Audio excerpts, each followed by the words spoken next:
একজন মানুষ যে সারাদিন যুদ্ধ করে চলছে, কিন্তু তার যুদ্ধটা কেউ দেখে না।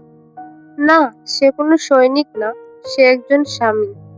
সকাল থেকে রাত, অফিসের চাপ, বসের কথা, হাজারো টেনশন সব সহ্য করে সে শুধু একটা জিনিসের জন্য, সেটা হলো তার পরিবারের হাসি।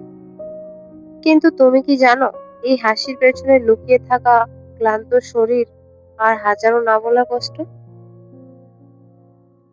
চলো তাহলে আজ এমনই একটা গল্প তোমাদের শোনাই। রাহুল অফিসে বসে কাজ করছে, বস বকছে, কাজের চাপও বাড়ছে।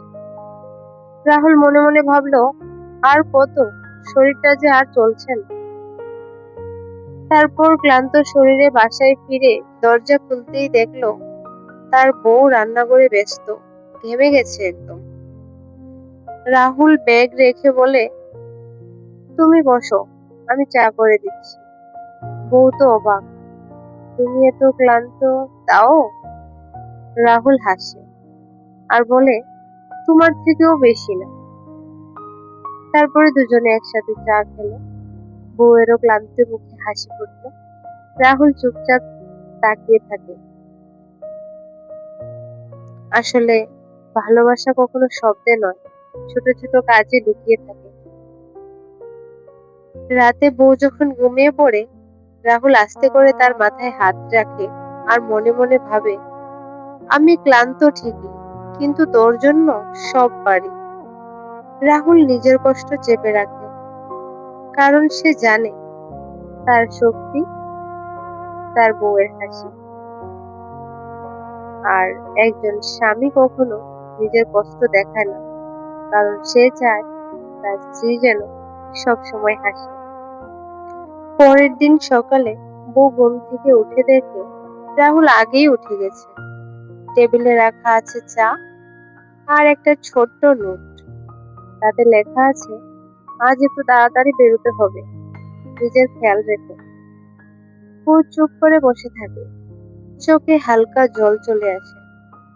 আর মনে মনে ভাবলো, কিছু ভালোবাসা সত্যিই শব্দে প্রকাশ পায় না, শুধু ছোট ছোট কাজে বোঝা যায়। রাহুল আবার অফিসে, চোখে ক্লান্তি, তবুও কাজ করছে। এক বন্ধু জিজ্ঞেস করছে, তুই এত চাপ নিয়ে কিভাবে থাকিস?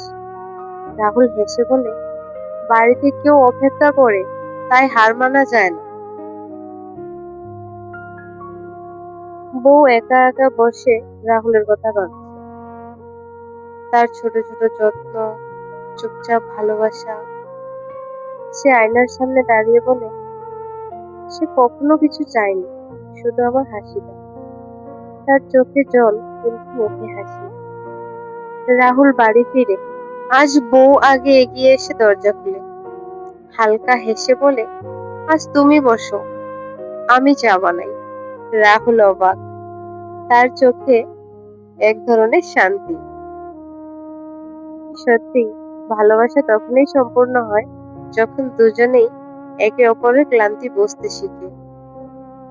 একজন স্বামী তার স্ত্রীর হাসির জন্য বাঁচে, আর একজন স্ত্রী যখন সেই ভালোবাসা বুঝে নেয়, তখন সংসারটা সত্যি স্বর্গ হয়ে ওঠে। আজকের গল্পটা যদি তোমাদের ভালো লাগে বা কোথাও যদি বাস্তবের সঙ্গে মিল খুঁজে পাও, তাহলে একটা লাইক আর একটা কমেন্ট করতে ভুলবে না। আর অবশ্যই চ্যানেলটা সাবস্ক্রাইব করতে ভুলবে না। আজকের জন্য এইটুকুই। দেখা হবে আবার পরের কোনো গল্পে। ততক্ষণ সবাই ভালো থাকো, সুস্থ থাকো। আজকের জন্য টাটা।